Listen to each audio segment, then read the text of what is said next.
Kitavo et l'arrête, mais ça on va pas les répéter parce que de toute façon on va pas rentrer dans les réponses aujourd'hui. Donc ensuite on avait dit pour comprendre ça il faut d'abord expliquer qu'est-ce que ça veut dire Titan Emet le Yaakov. On demande à Dieu de donner la vérité à Yaakov. On dit mais Yaakov c'est Midat à Emet, donc tous les liens de Yaakov c'est les liens de Emet. Qu'est-ce que ça veut dire qu'on demande ça marche là le... ça marche bien. Qu'est-ce que ça veut dire que on demande de donner Emet à Yaakov? Pourquoi il ne rajoute pas aussi, c'est surprenant de dire qu'on donne Chesed à Abraham, puisque Abraham c'est Midat à Chesed, c'est la même question. On pourrait mettre entre parenthèses. Bon, mais pas tout, parce que là il est bon, chez rien d'Emet, mais il peut poser Nachanami. Nachanami. Soit ça nous donne pas réponse. Et pour comprendre ça, on a dit qu'il faut d'abord comprendre qu'est-ce que c'est que le lien de Emet. Et on avait cité un passage, c'est marqué Ve'emet Hashem l'olam. Qu'on souhaite, on demande dans la Tfila que le Emet et Hashem ils viennent dans le monde. On dit, a priori, qu'est-ce qu'on comprend de là? Que dans le monde il n'y a pas le Emet Hashem. Et on demande Ve'emet Hashem l'olam, que la vérité d'Hashem vienne dans le monde. Alors, qu'est-ce que ça veut dire? Et vraiment, on avait dit que c'était comme ça, puisqu'on avait, quand Rachid dit, c'était la paracha de la semaine dernière, le Nodati Lahem Bemida Amitit Sheli, je ne me suis pas fait connaître avec la vraie Mida. Donc il y a ce lien que dans le monde il n'y a pas le lien de Emet, et on demande le de Akadosh Baruch Hu d'amener le monde d'amener le Emet dans le monde. Bon. On a mis tout ça de côté, et là on est parti dans tout à fait un autre bio, tout à fait un autre Inyan. On avait amené le passouk qui est marqué dans la Shira de Dvorah, c'est marqué Kel Deot Hashem. Dieu est le Dieu des connaissances. Et on sait que Miut Rabim Shnaim, quand on a un pluriel et c'est précisé, pas précisé combien, ça veut dire au pluriel. Il y a deux niveaux de connaissance. Il y a Dat Elion et il y a Dat Tarton. Il y a la connaissance de niveau supérieur et il y a la connaissance de niveau inférieur. Il y a la connaissance de niveau supérieur, c'est telle qu'elle est chez Akadosh Baruch Hu, et la connaissance de niveau inférieur, c'est telle qu'elle est perçue chez les Nivraim. Ça existe aussi chez Akadosh Baruch Hu, on verra plus loin, parce qu'on a dit quel Deot Hashem. Il y a les deux Deot chez Hashem, c'est pas juste une chez Hashem et une chez nous. Je sais plus, je suis un deux. En fait, il faudra qu'on en refasse, parce qu'on avait fait 20 photocopies au départ. Bon, ce qu'il faut, c'est que les gens qui les prennent, n'oublient pas de les ramener, parce qu'après, enfin, on en refera si tu veux, c'est pas un gros souci. Il faudra qu'on s'organise la prochaine fois de... La prochaine fois, on essaiera de s'organiser pour en refaire. Bon. Alors, on avait expliqué... Donc, il y a Dat Elion et Dat Tarton. Dat Elion, c'est quoi? C'est que le choses sont fond meyesh la aïn. Dat Tarton... c'est que c'est Me'ayin le Yesh. Ça veut dire quoi? On dit comme ça, pour Dat Elion, du côté d'Akadosh Baruch Hu, le vrai Yesh, la vraie existence, c'est Oren Sof, c'est la lumière infinie de Dieu. Par contre, ce rayon d'Akadosh Baruch Hu qui vient créer le monde, il s'appelle Ayin. Pourquoi il s'appelle Ayin? Parce qu'on avait expliqué que ce rayon d'Akadosh Baruch Hu qui vient créer le monde, il est tellement restreint, il est tellement réduit, il est tellement rien du tout par rapport au or qu'il y avait au départ, que cette lumière d'Akadosh Baruch Hu, on l'appelle Aïn, comme si c'était rien du tout par rapport à Akadosh Baruch Hu. Donc c'est pour ça que le vrai Yesh, c'est qui? Le vrai Yesh, c'est Oren Sof. Et ce petit rayon d'Akadosh Baruch Hu qui vient créer le monde, c'est tellement réduit, c'est tellement passé par des Tzimtzumim, c'est tellement restreint que ça s'appelle Aïn. Ça c'est le lien de Dat Elion, comme on l'avait vu avant. Après il y a le lien de Dat Tarton. Dat Tarton, comment nous on perçoit les choses, nous on a l'impression que nous on est Yesh. Ça veut dire, nous on existe. Et la lumière d'Akadosh Baruch Hu qui fait exister le monde, on appelle ça Aïn. Alors pourquoi on appelle ça Aïn? On a donné deux pirouchines pourquoi on appelle ça Aïn. Un premier pirouche, on a dit pourquoi ça s'appelle Aïn, parce que c'est l'Odava. C'est quoi l'Odava? Tout le monde comprend que ce Koach d'Akadosh Baruch Hu qui crée le monde, c'est pas quelque chose. Ça, c'est pas quelque chose. C'est pas quelque chose de Mesuyam, c'est pas quelque chose de déterminé, c'est parce que dès que quelque chose est déterminé, ça veut dire que c'est quelque chose de défini, c'est quelque chose... Le fait d'être cette chose-là et pas une autre chose, c'est déjà une certaine akba, c'est déjà une certaine limite. Donc tout le monde comprend qu'on peut pas dire que le Koach d'Akadosh Baruch Hu c'est quelque chose de particulier. C'est pas quelque chose. Puisque c'est pas quelque chose, c'est un Koach Eloki, mais c'est pas quelque chose dans nos Gdarim à nous, alors pour ça on appelle ça Aïn.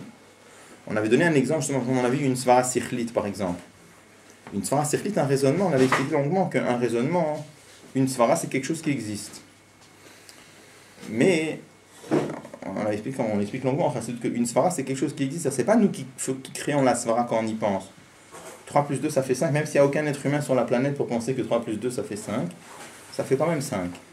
Mais simplement, il y a une grande différence quand je dis une svara elle existe ou quand je dis une table elle existe. Pourquoi? Quand je dis la table elle existe, il y a une certaine présence, il y a quelque chose. Quand je dis la svara elle existe, c'est tout à fait un autre style d'existence. À tel point que quand vous dites à des gens une svara ça existe, ils ne comprennent pas pourquoi. Ils disent mais non, ça n'existe pas une svara. Donc c'est juste un exemple que j'amène là pour montrer qu'il existe un style d'existence que, comme on ne sait pas ce que c'est, on appelle ça l'odavar. Alors si c'est vrai pour une svara sirlite, à plus forte raison, l'avdil qu'est-ce que c'est vrai pour la lumière d'Akadosh Baruch Hu qui crée le monde, c'est sûr et certain que ça s'appelle l'odavar. C'est pas quelque chose de précis, de déterminé. Après, il y a une deuxième raison pourquoi dans le Dvar Hashem, la parole de Dieu, le Koach Eloki qui crée le monde, on l'appelle Aïn, parce qu'il se voile de nous. On avait dit que la bria, elle est dans une façon de Hester à Boré, mais un Nivra, Dieu se cache de la création pour créer, comme on va voir. C'est-à-dire que la Itavut, la création, c'est pas dans une façon de Kirouv, c'est pas que le Or Eloki brille, Bofan Galui, de façon dévoilée dans la créature.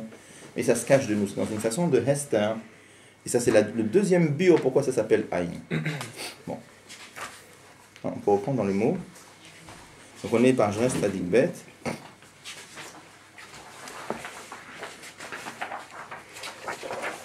Et ça, donc c'est à peu près le dernier quart de la page. Il y a un petit 26 au milieu, Vabet. Et là, il se marque un bête. Vabet est la deuxième raison pourquoi la force divine qui crée le monde, ça s'appelle Ayin. Mashinikra Ayin ou Al-Shem, Esther, ça vient du fait que le Koach Eloki qui crée le monde, il se voile.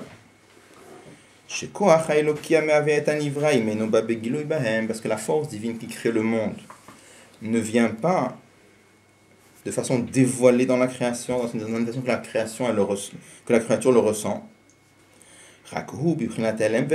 Mais seulement ça se passe de quelle façon? Dans une façon que la force divine elle se voile par rapport à la créature. Le fit. Parce que même cette force divine qui vient par un grand tzimtzum, à partir de Oren Sof, ça s'appelle Beinaror, c'est-à-dire c'est sans aucune commune mesure par rapport à la création. Le canal, comme on l'avait dit avant, que le Koach Eloki, c'est dans une façon de Aïn Velodavar. C'est là, qu'est-ce qu'il est en train de dire? Il est en train de dire que le deux biorim, c'est Ha Behatalia, un c'est lié avec l'autre. C'est-à-dire, le premier bio, on a dit, pourquoi le Koach Eloki s'appelle Aïn? Parce que c'est pas quelque chose de déterminé, c'est pas quelque chose de précis. Encore une fois, quand tu dis à propos de quelque chose, tu dis c'est quelque chose, c'est une certaine chose, c'est une akbala. Le Koach Eloki, ça n'est pas une certaine chose, c'est l'Odava. Alors que nous, la création, on est oui Dava, on est quelque chose. Donc c'est ça qui fait que le Koach Eloki, il est complètement différent de nous. Donc à cause de ça, ça s'appelle chez l'Ober, ça s'appelle sans aucune commune mesure. Donc Aré et Noberech Anivraklal, c'est pour ça que c'est sans aucune commune mesure par rapport à la création. Et si la force divine brillait dans la création dans une façon de proximité, c'est quoi une façon de proximité? Ça s'habillait begilui dans la création au point que la création le percevait. La créature, elle n'aurait pas pu se ressentir comme une entité indépendante. Elle n'aurait pas pu s'en sentir comme quelque chose de distinct d'Akadosh Baruch Hu. Et là, il rajoute et même par la suite, c'est-à-dire une fois que le monde a été créé,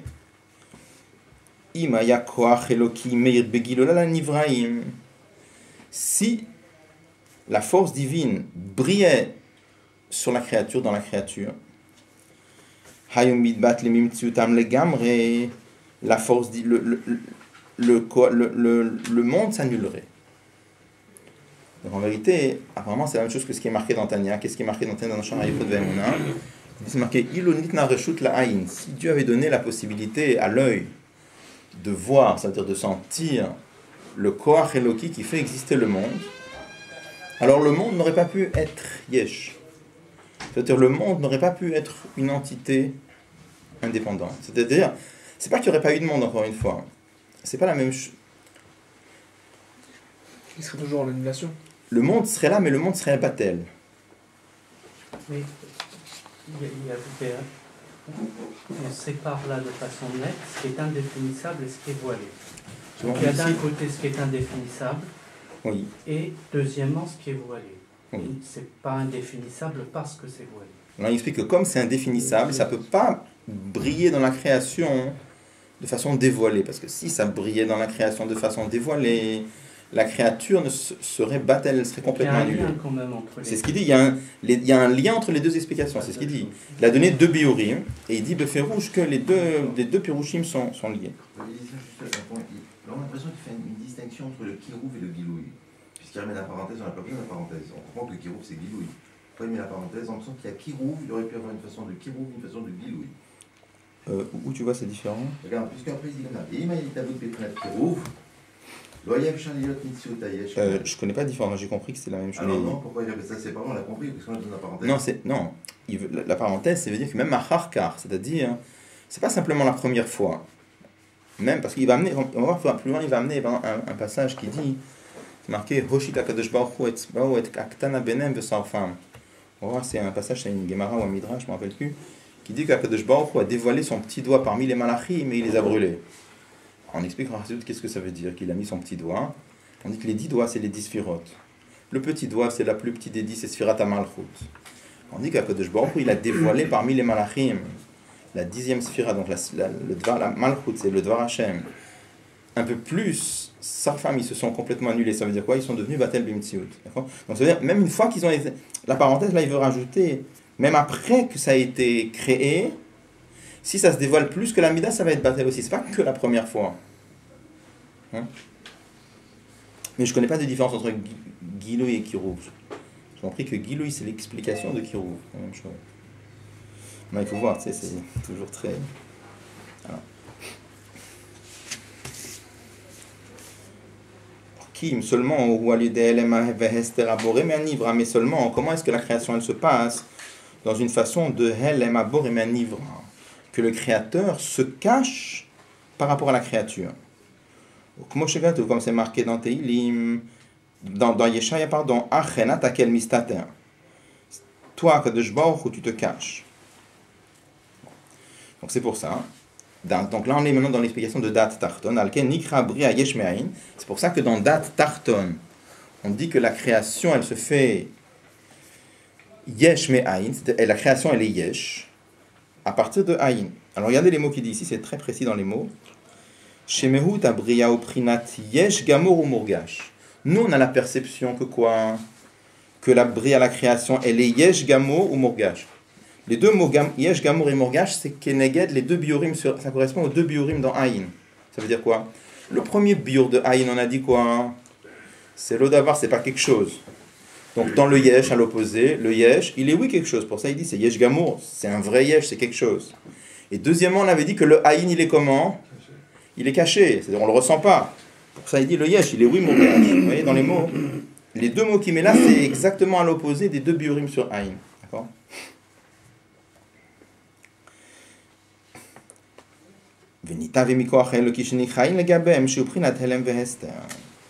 Et donc il est créé par un Koach Eloki qui se voile par rapport à eux. Donc là il parle sur le deuxième Tzimtzum, sur le fait que le Koach Eloki il est voilé.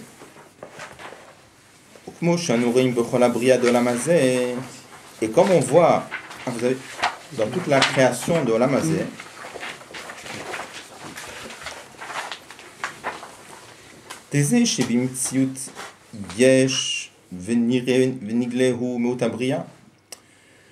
qu'est-ce que nous on perçoit? On perçoit le monde. C'est-à-dire quand quelqu'un se promène dans la rue, qu'est-ce qu'il reçoit? Qu'est-ce qu'il ressent? Il ressent les objets, les gens, les arbres, c'est ça qu'on ressent. Tandis que la force divine crée le monde. Pourtant ça c'est le Ikar, mais on ne le perçoit absolument pas. Les créatures ne le ressentent pas. Donc là, il demande une question. Il dit bien qu'on ressent quand même que les choses sont vivantes, Et le fait de ressentir la vie c'est quelque chose de très particulier parce que la vie c'est une certaine spiritualité. Le fait que les créatures sont vivantes, ça c'est quelque chose, on sent que c'est spirituel. C'est-à-dire que c'est quelque chose que, même si on regarde si on veut définir la vie, on a beaucoup de mal à définir qu'est-ce que ça veut dire quelque chose de vivant. Je dis une fois, vous allez voir, c'est quelque chose qui bouge. L'avdavka, si ça bouge pas, des gens qui dorment, qui bougent pas, il est aussi vivant. Donc être vivant, on a du mal à définir qu'est-ce que c'est. Donc on sent que dans la vie, il y a une certaine spiritualité qui transparaît. On peut peut-être dire une certaine activité cellulaire, non? Alors, c'est un peu ce qu'il va répondre. C'est-à-dire, il va dire, même si on sent... Parce que là, il demande comment est-ce qu'on peut dire que le koach et qu'il est voilé, mais voilà, on sent la vie, on sent que c'est une certaine spiritualité. Il répond. Ouais. Donc, c'est-à-dire, chez Nire Bahem Achayut Gamkem, on voit la vie, la vitalité. Ine Achayuta Zeo Gamkem Bimprinat Yesh Gashmi. Quand même, il dit, cette vie, on le ressent comme quelque chose de matériel. Les par rapport à la vraie vie qui est complètement spirituelle. Ça veut dire que même cette vie que nous on la ressent comme une vie complètement matérielle, à tel point que Dieu préserve qu'il y a des gens qui vont dire que la spiritualité ça n'existe pas. Il y a des gens qui vont dire que les sentiments et les perceptions que nous avons c'est des réactions biochimiques, ils vont te dire. D'accord ? Ça veut dire que c'est... pour te dire, ça veut dire que c'est... À la fin... Même la vie qu'on ressent, même si on ressent que c'est quelque chose d'exceptionnel, mais c'est tellement meloubash dans le gashmi, c'est tellement habillé dans le gashmi, qu'à la fin, vraiment, le Dvar Hashem, il n'apparaît pas dans l'histoire. Comment ? Je pense pas qu'il veut dire comme ça, mais ça veut dire, à la fin, c'est tellement meloubash dedans, que c'est devenu complètement quelque chose de gashmi.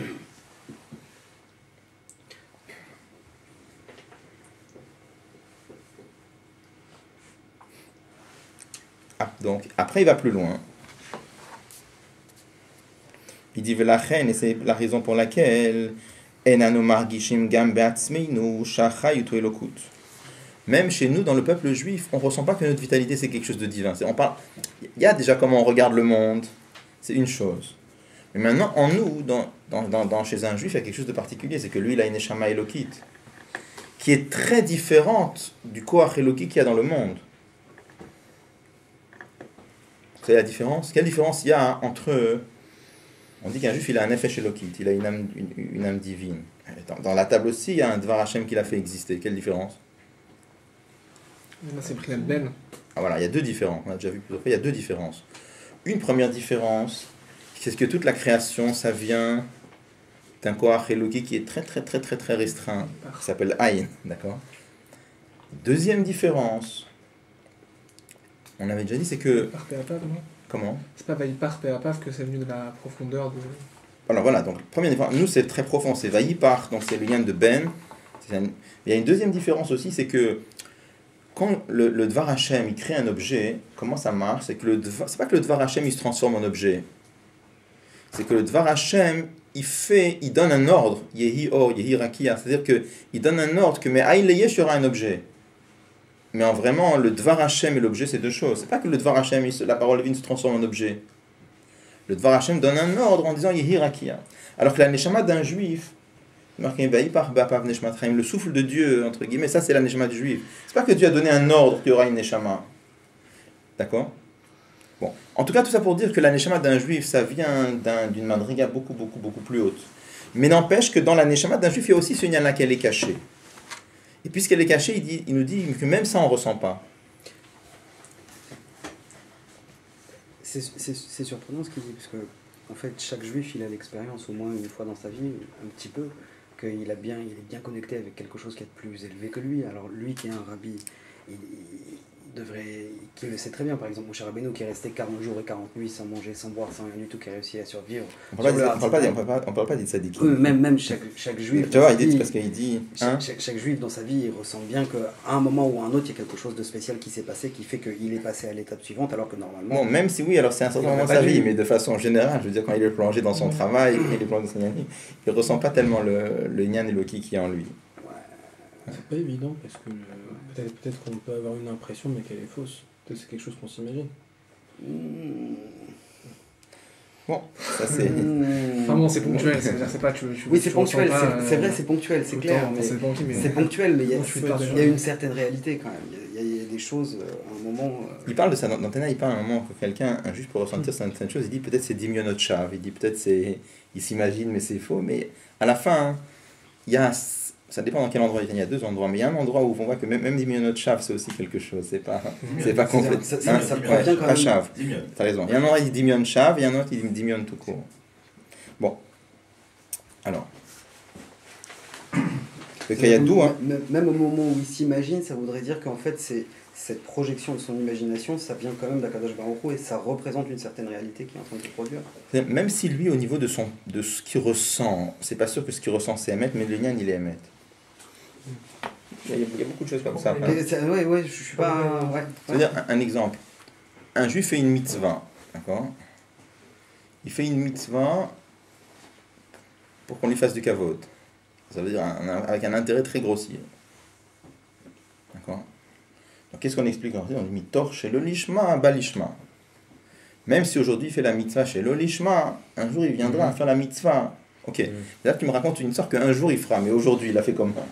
Donc le rabbi explique qu'en vérité le tort de chez le lishma, dès maintenant, quand je fais une mitzvah par intérêt, lui à son niveau à lui, qu'est-ce qui dans sa tête à lui, pourquoi il fait la mitzvah, c'est vraiment pour qu'on lui fasse du kavod.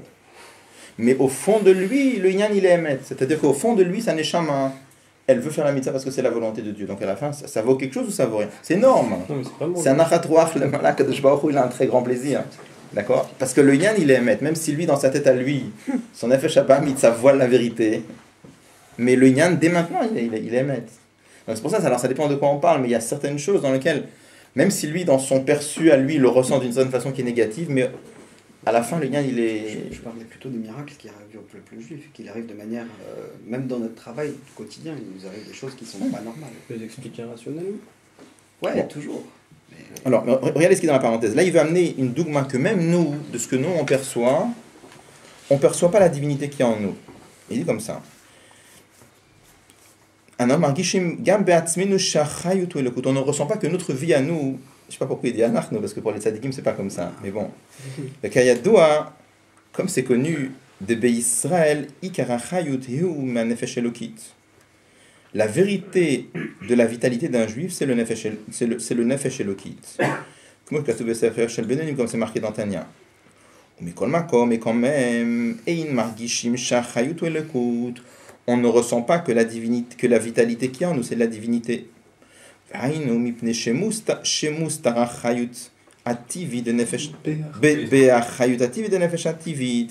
Parce que le nefesh elokit, il se voile dans la vitalité du nefesh abamit. Nefesh ativit, nefesh abamit, c'est la même chose.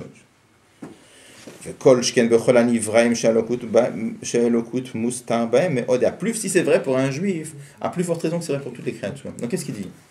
Parce que dans Tanya, par exemple, dans Perek Raftet, Tanya, là-bas, ça parle. Qui c'est l'homme? Quand on dit, parce que là-bas, il parle là-bas, c'est un Perek où il parle de Timtum Alev.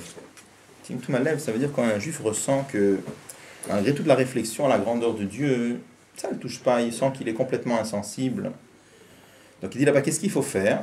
Il amène une chose qui est marquée dans le Zohar. Dans le Zohar, c'est marqué que quand on a un morceau de bois qui est trop grossier, et à cause de ça, le feu ne prend pas, il faut le casser en petits morceaux. Parce que quand on casse un gros bout de bois en petits morceaux, les petites brindilles, le feu, il prend beaucoup plus facilement. Donc il dit la même chose quand un juif sent que son nefesh abamit est devenu très grossier, et qu'à cause de ça, le feu du nefesh elokit ne prend pas, il n'arrive pas à réveiller en lui un certain sentiment dans la prière. Donc qu'est-ce qu'il faut faire? Il faut casser le nefesh abamit. Comment on casse le nefesh abamit? Donc là-bas, il dit il faut se casser à soi-même. Il dit pourquoi? Et parce que qui c'est moi-même, chez un homme normal? Le moi-même, c'est l'âme animale. Donc quand moi je suis brisé, qui c'est moi? Moi, c'est mon âme animale. Donc là-bas, il explique justement que chez un tzaddik, qui c'est moi? Chez un tzaddik, moi, c'est le nefesh elokit. Donc il n'y a pas ce problème, d'accord? Mais chez un Benoni, enfin chez un Benoni ou moins, en tout cas, à partir de Benoni et en dessous, qui c'est moi? Moi, c'est le nefesh abami. Donc quand un juif il casse son moi, ça casse le... On parle de physiquement, c'est-à-dire des gels, etc. Non, pas du tout. Non. Là-bas, il parle de casser l'ego. C'est-à-dire en réfléchissant à combien il est grossi, à combien il est loin, à combien il n'est pas comme il faut, à combien il est. Et quand il arrive à ça, alors il explique qu'à la fin, le feu du Nefesh Eloki va prendre. Ouais, C'est- mais même là-dedans, je veux dire, il doit forcément y avoir une contrepartie matérielle. C'est-à-dire, s'il n'arrive pas et qu'il fait que réfléchir, et que, je sais pas, moi, après il va dire, bon, tiens, c'est l'heure de mon petit déjeuner, je vais me prendre encore un petit déjeuner bien gros, machin truc avant la fila, ça suffit pas. J'ai pas compris. Ce que je veux dire, c'est que s'il veut casser en petits morceaux le bois en question, il faut qu'il y ait au moins un aspect matériel. Si ça ne reste qu'intellectuel, il y a de fortes chances qu'il n'arrive à rien.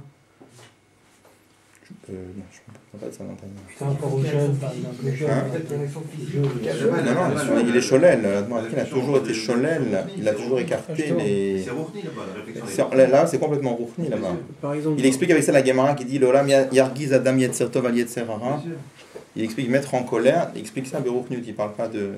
Bon, c'est un autre ignan. On va peut-être pas rentrer. Il faudrait comprendre exactement comment ça marche là-bas. Parce que il y a d'autres près dans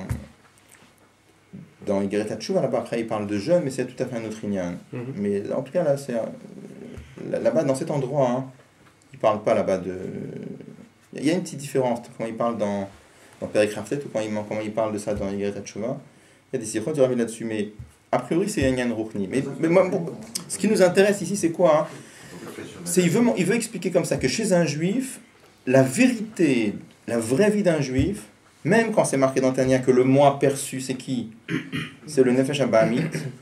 Mais la vraie chayut d'un juif, c'est le Nefesh Elokit. C'est-à-dire, la question c'est, quand un juif lève sa main, qui c'est qui lui fait lever la main?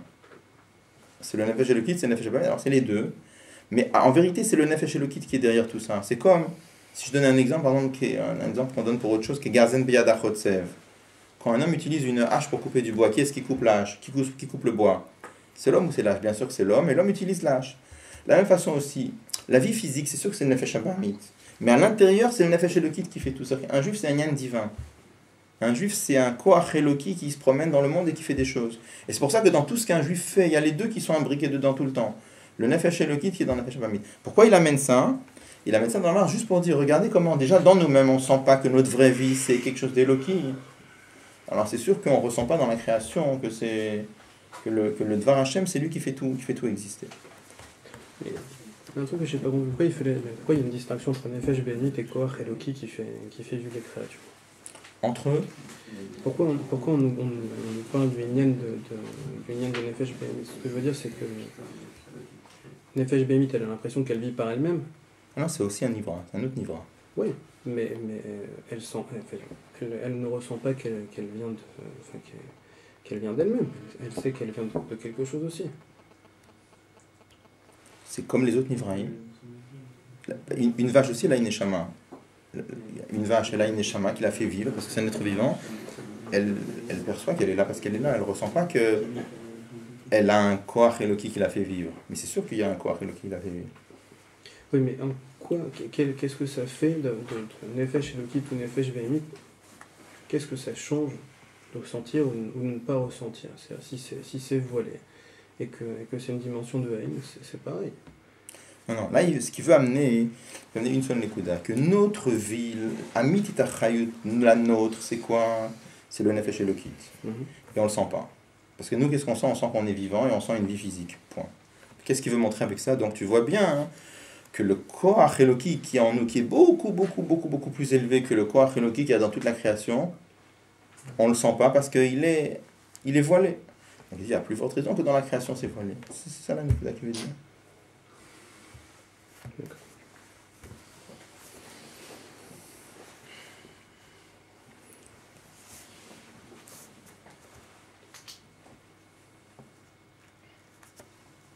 Alors, on va terminer la parenthèse. Alors, Ukmo chayut haruchani de nefesh adam begufo shaguf nire b'prina sheyesh bechaye basar gashmi. Il dit comme la vie spirituelle de la neshama dans le corps de l'homme, on ressent que le corps, il vit comment? C'est une vie physique qu'on ressent. On ne ressent pas une vie divine. Et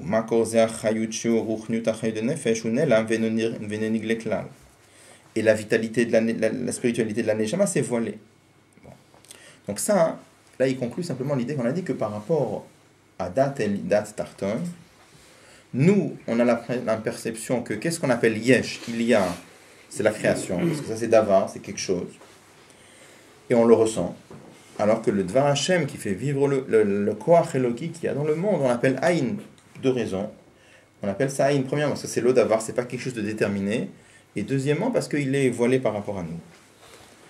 Va le Gabé Amashpia, mais par rapport à Akadosh Baruch Hu, n'importe où c'est à l'envers, c'est-à-dire Sha'o v'shefa niglit meito achrat tzimtzum nikra shefa gvulit.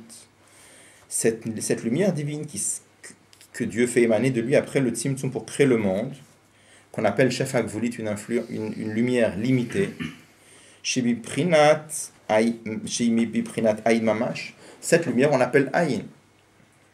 Pourquoi on l'appelle ayin? On avait dit avant, parce que c'est tellement restreint que c'est rien du tout par rapport à Ein Sof. Et le mashpia, c'est-à-dire Oren, sauf la lumière infinie de Dieu, ça c'est le vrai yesh. Alors, nimtsa le fizé, donc d'après ce bilan-là, jusqu'à présent, yesh kanrak gimel madrigot. Si on fait le bilan de ce qu'on a appris, finalement il y a 3 niveaux. En kanrak gimel madrigot. Il n'y a ici que 3 madrigot. C'est-à-dire yesh, ayin et yesh. Il y a le yesh, le premier c'est le vrai yesh, c'est le yesh amiti, c'est-à-dire c'est Oren Sof. Après il y a le ayin. Le ayin c'est quoi? C'est le Dvar Hashem, la parole divine, le Koach Eloki qui vient créer le monde. Et après il y a l'autre yesh, le yesh anivra, le yesh qui est créé. Donc c'est-à-dire que le yesh d'après ce niveau-là pour le moment, le yesh dans Da'at Elyon, le ayin dans Da'at Elyon, le ayin dans Da'at Tarton, c'est la même chose. La différence c'est juste pourquoi on l'appelle ayin. Dans Da'at Elyon, pourquoi on l'appelle ayin? Parce qu'il est complètement rien du tout, c'est tellement restreint que par rapport à Oren Sof, c'est rien du tout. Par rapport à Dat, par rapport à nous, pourquoi on l'appelle ayin? Pas parce que c'est rien du tout, on a dit, on avait été cholel ça, on a dit, tu vas pas dire que c'est rien du tout, parce que si lui il est rien du tout, à plus forte raison que nous on est rien du tout. Et nous on ressent que nous on est quelque chose. Donc c'est pas rien du tout. Pourquoi on l'appelle ayin? Ou bien, parce que c'est pas quelque chose de déterminé, c'est l'odava, c'est pas ou bien, c'est les deux. Et aussi parce qu'il est voilé. Yesh, il y a 3 niveaux. Yesh, ayin ve yesh. Yesh amiti, il y a le yesh amiti, c'est-à-dire c'est Oren Sof. Ensuite, ensuite, il y a la lumière qui descend par le tzimtzum, on appelle ça ayin. Vehu ayin yesh anivra. Et c'est le même ayin par rapport au yesh anivra. Dilgabe amashpia, qui est la chashiv, par rapport à Dieu, par rapport à Oren Sof, il est considéré comme rien du tout.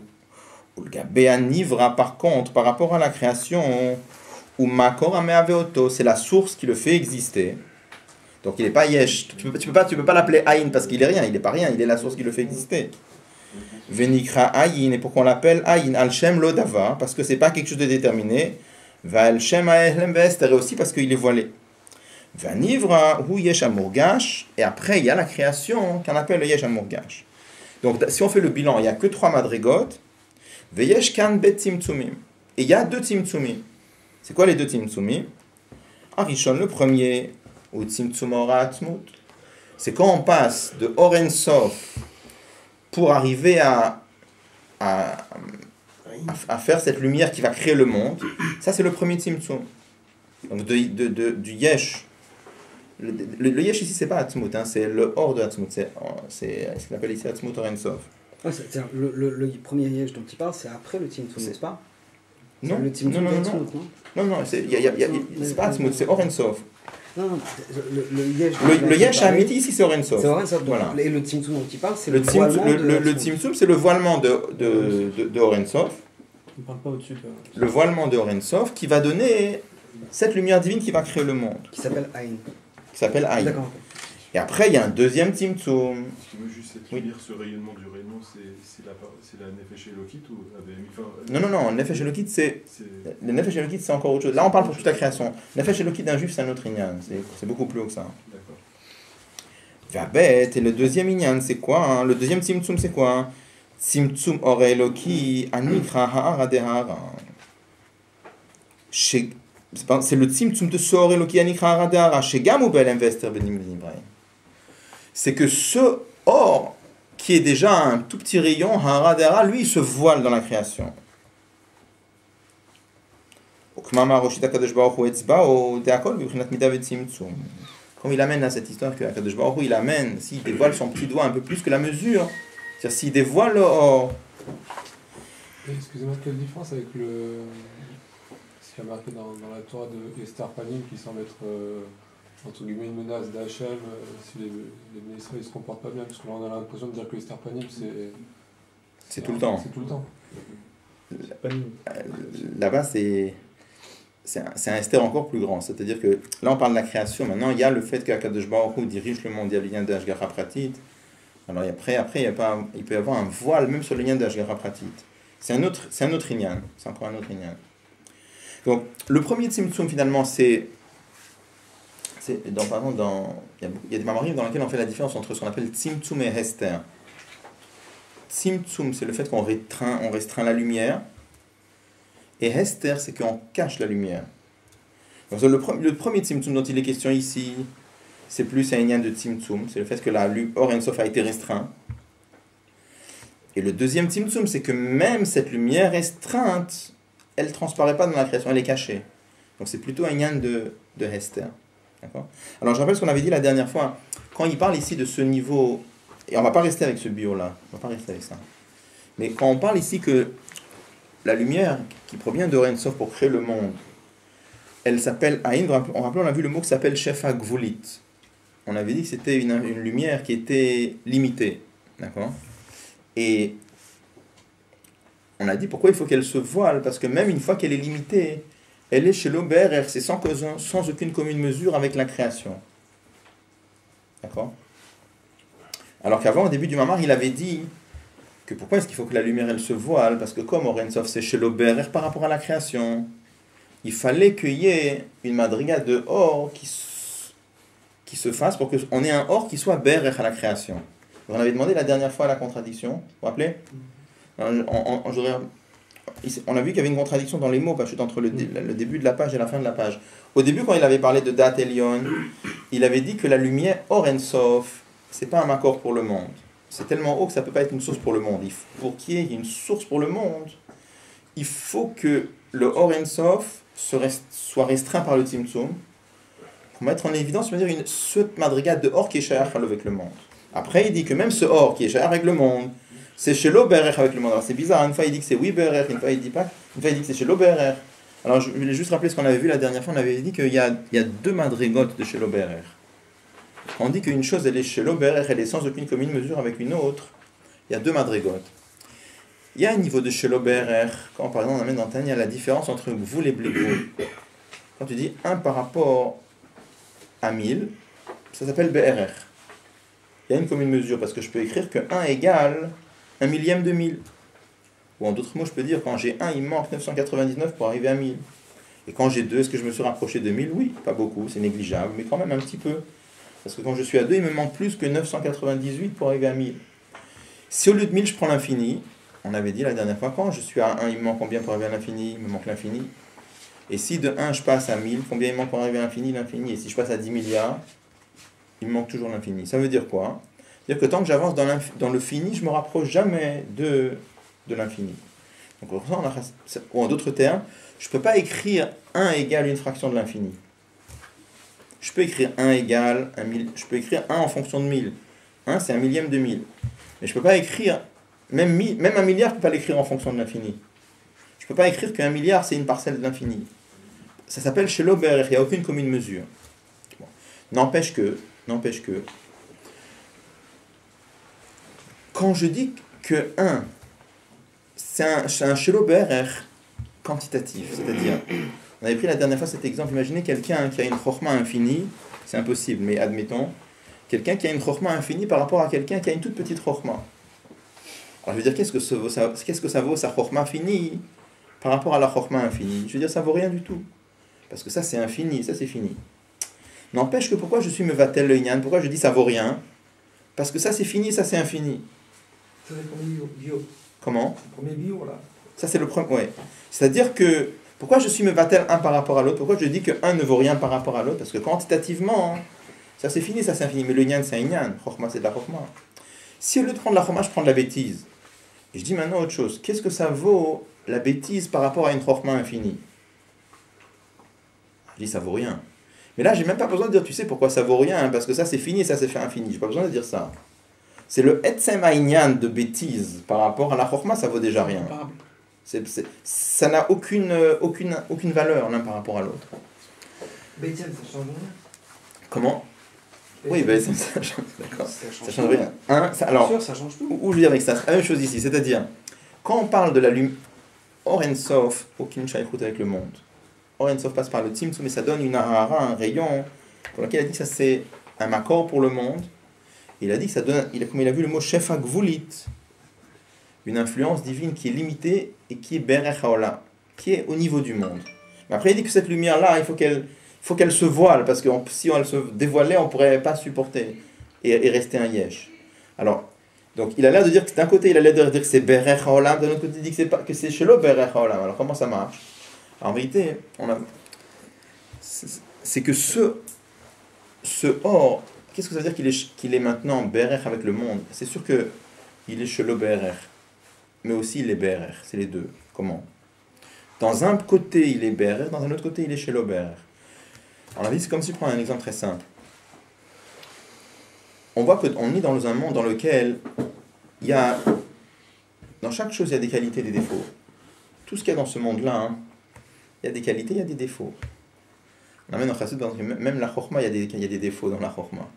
On voit par exemple une halakha, quand dans un sefer, on a besoin de vérifier la cacheroute d'une mezouza, on demande à un enfant, marqué lo chacham velo tipesh, on lui cache les lettres, on lui demande de reconnaître les lettres. On voit que là-bas, s'il est trop chacham, l'enfant, il pourra deviner les lettres par déduction, donc il ne sera pas bon là-bas. Donc ça veut dire qu'il y a des endroits où la chorma ça dérange, il y a d'autres endroits où ça dérange. Mais la chorma ça peut déranger. Ça veut dire que chaque chose dans ce monde-là, il y a des qualités, il y a des défauts. Il y a des avantages et des inconvénients. On peut percevoir un Kadosh Baruch Hu comme pas de défaut, premièrement. Et non seulement pas de défaut, mais que des qualités, évidemment. Et pas n'importe quelle qualité, que des qualités infinies. Alors on n'a aucune idée de ce que c'est. On pourrait dire qu'un Kadosh Baruch Hu, c'est Tachlit Ilu Yashlemut, c'est le summum de la perfection. Je ne sais pas ce que c'est. Déjà la perfection, on n'a pas d'idée de ce que c'est. Mais encore plus que ça veut dire une perfection infinie, on n'a aussi aucune idée de ce que c'est. N'empêche que, quand on parle d'Akadosh Baruch Hu en ces termes-là, ça c'est un niveau d'Akadosh Baruch Hu qui est Berech Habriya. Il y a une commune mesure à l'Akbar. Bien que ça, lui c'est que des qualités à l'infini, et nous les qualités, c'est des toutes petites qualités avec plein de défauts illimités. Mais à la fin, il y a un point commun. C'est que par rapport aux deux, avoir des qualités c'est un avantage. Avoir des qualités c'est bien. Par rapport aux deux, je dis que dans les deux, il y a un point commun. Simplement, je dis que comme Akadosh Baruch Hu, c'est Tachlit Ilu Yashlemut, c'est une plénitude, une perfection qui est complètement infinie. Alors une perfection infinie par rapport à nous, on n'est rien du tout par rapport à lui. Mais par rapport aux deux, je dis que Shlemut, c'est bien. Shlemut, c'est quelque chose. Après, quand on te parle d'Akadosh Baruch Hu, Or En Sof lui-même, qui te parle de Shlemut là-bas? Shlemut. La notion de Shlemut, c'est une chose que lui, il a créée. On ne peut même pas parler de Shlemut. On avait dit la dernière fois, c'est ça quand par exemple on dit que Let Marshvat Fissa Beklal, il y a le Let Marshvat, aucune pensée peut te saisir, il y a deux façons de comprendre. Il y a comment la Chakira elle comprend, il y a comment Chassidut elle comprend. Dans Chassidut, ça veut dire quoi? Let Marshvat, rien ne peut te saisir, ça veut dire quoi? Comme dans la Mazé, il y a une toute petite Shlemut avec plein de Chesronot, une Shlemut infinie, on n'a aucune idée de ce que c'est, donc on ne peut pas comprendre. Donc ça c'est Al-Pi Chakira, d'après ce qu'on appelle cette partie de la Torah qu'on appelle la Chakira, les philosophes juifs, quand ils parlent d'Akadosh Baruch Hu, qu'on ne peut pas le comprendre, ça veut dire qu'on ne peut pas le comprendre, étant donné que lui c'est une perfection infinie, on ne peut pas le comprendre. Chassidut a bien dit, qui te parle Bechlal de perfection? C'est un autre mot. Quand en Chassidut on dit Let Marshvat Fissa Beklal, c'est autre chose. C'est qui parle Bechlal de perfection. Son lien à lui, c'est pas le lien de perfection. La notion même de perfection, c'est quelque chose que lui, il a complètement créé. Pour Akadosh Baruch Hu lui-même, ça parle pas Bechlal de perfection.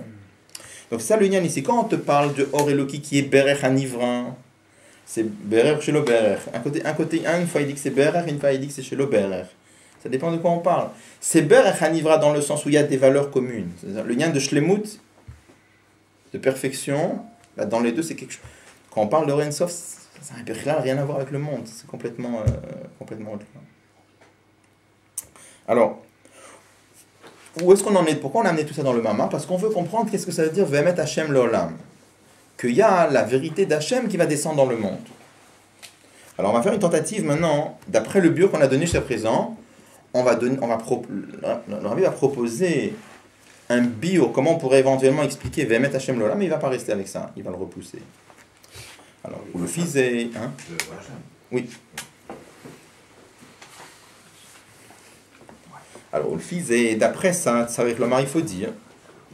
Quand on dit qu'il y aura la vérité de Dieu qui va descendre dans le monde, ça veut dire quoi? C'est-à-dire que Dieu va se dévoiler dans le monde. On a dit tout à l'heure que la création, elle est de quelle façon? Il y a deux tzimtzumim. Il y a d'abord, il fallait un premier tzimtzum pour, si on peut dire, pour isoler cette lumière de Or Eloki qui va être Berech Abria. Mais après, ce niveau de Or Eloki, il se voile complètement. Il est mitalem min Abria, il se cache par rapport à la création. Donc comment est-ce qu'on pourrait dire Ve'emet Hashem Leolam? C'est qu'on enlève le deuxième tzimtzum, si on peut dire. C'est que cette madriga de Or qui crée le monde, il va briller dans la création. Ça, c'est Ve'emet Hashem. Alors, on va voir, il va pas rester avec ça, on va voir. C'est-à-dire, il y aura un Gilou Elokut Ba'olam, c'est-à-dire, étant donné que la lumière de Dieu qui crée le monde, elle se cache par rapport aux créatures, alors ça va briller. Et on pourrait dire que c'est peut-être ça qu'on veut dire en disant Ve'emet Hashem Leolam. Que la lumière divine va briller de façon révélée et perceptible dans le monde. C'est-à-dire, ça veut dire que les créatures vont ressentir le Or Eloki qui les fait exister. Donc ils vont s'effacer devant Dieu. Ils vont s'annuler. Deinei.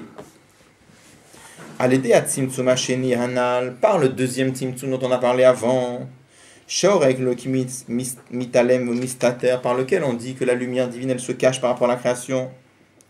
Are Ein Anivraim Margishim Klal Sheyesh Baem Or Vechayot Eloki.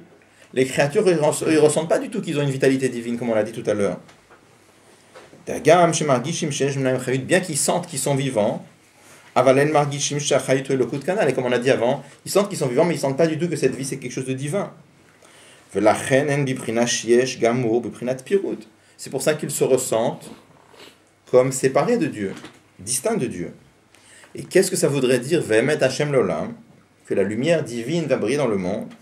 Ve'emet Hashem Leolam, ça veut dire ils vont sentir la vérité. Ça veut dire quoi? Qu'ils ont une vitalité divine, et que l'essentiel en vérité c'est la divinité. Et si c'est comme ça, hein, leur yeshut, c'est-à-dire leur sens, leur perception d'être quelque chose distinct et séparé de Dieu, va s'annuler, et ils vont s'annuler complètement devant Akadosh Baruch Hu. Devant Or Ein Sof ou devant Aïn? Devant le Aïn, pas Or Ein Sof. Devant le Aïn qui crée le monde. C'est sûr, bien sûr. Mais ce Aïn-là, on a dit qu'il sera déjà...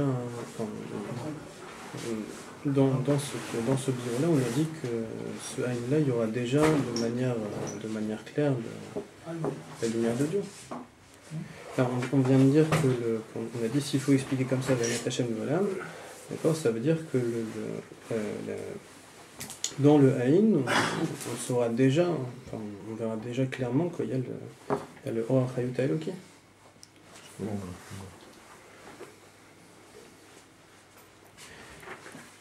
Si l'explication ici c'est que donc percevront, qui n'ont pas de yesh, d'accord? Ils vont percevoir le Haïn. Oui, mais c'est-à-dire on enlève le deuxième Tzimtzum, si on commence à percevoir le Haïn, automatiquement la créature devient Bétélim.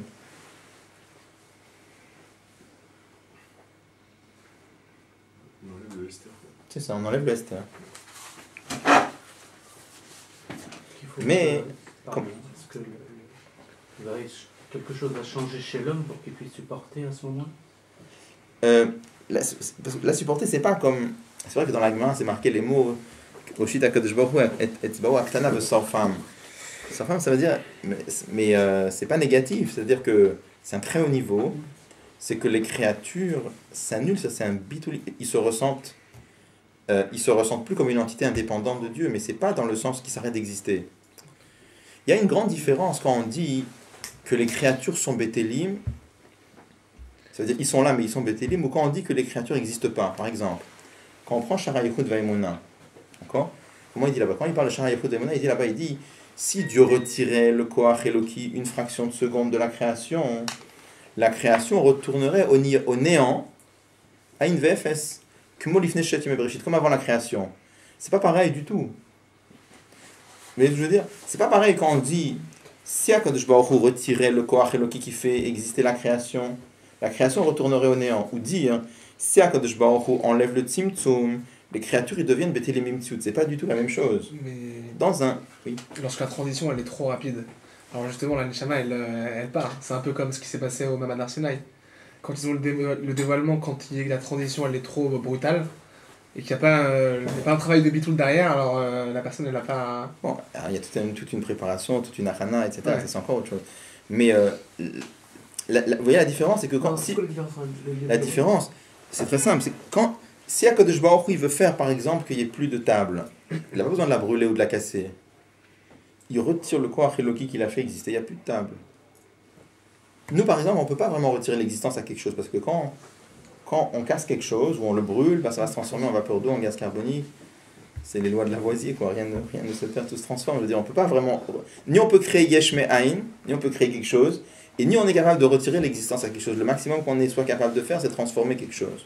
D'accord ? Mais si HaKadosh Baruch Hu il veut retirer l'existence à quelque chose, il suffit de ne pas renouveler. Il n'a rien besoin de faire, il a juste besoin de ne pas le recréer.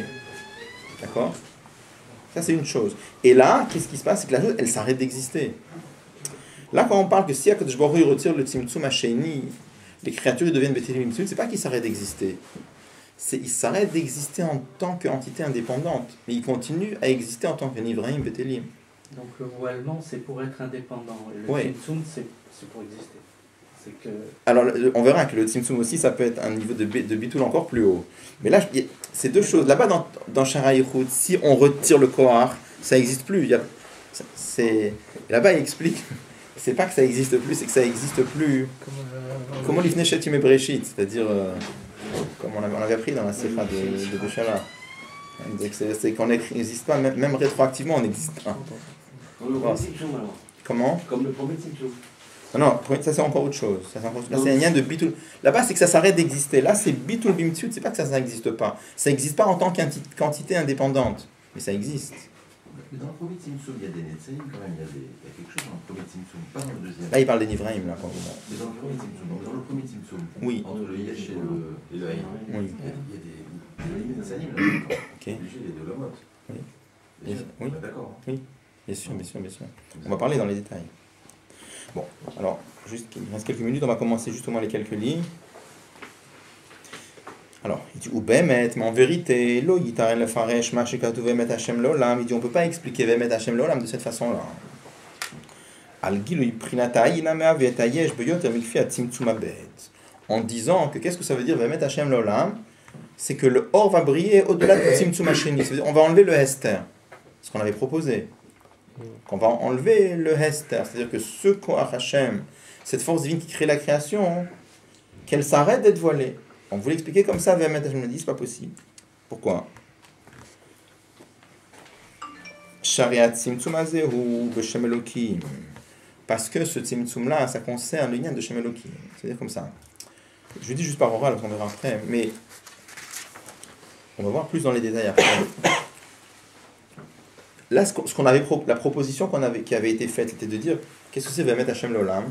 Ça va briller dans le monde, cette lumière de Dieu qui crée le monde, et qui est cachée, d'accord? Que cette lumière divine, elle va briller de façon dévoilée dans la création. C'est ce qui a été proposé. Mais cette lumière divine, il va expliquer après, c'est pas Shem Hashem, c'est Shem Elokim. Donc on ne peut pas expliquer comme ça, Vemet Hashem, là. Emet Hashem, là, c'est marqué Shem Havayim. D'accord? Donc, on peut- Comment Comment Il n'est pas émettre. Il n'est pas émettre la mita. C'est émettre, c'est bien sûr c'est émettre. Il n'est pas émettre la mito. Et le du Rotem Rahim, c'est pas là la fin. C'est C'est émettre. pas émettre la mito.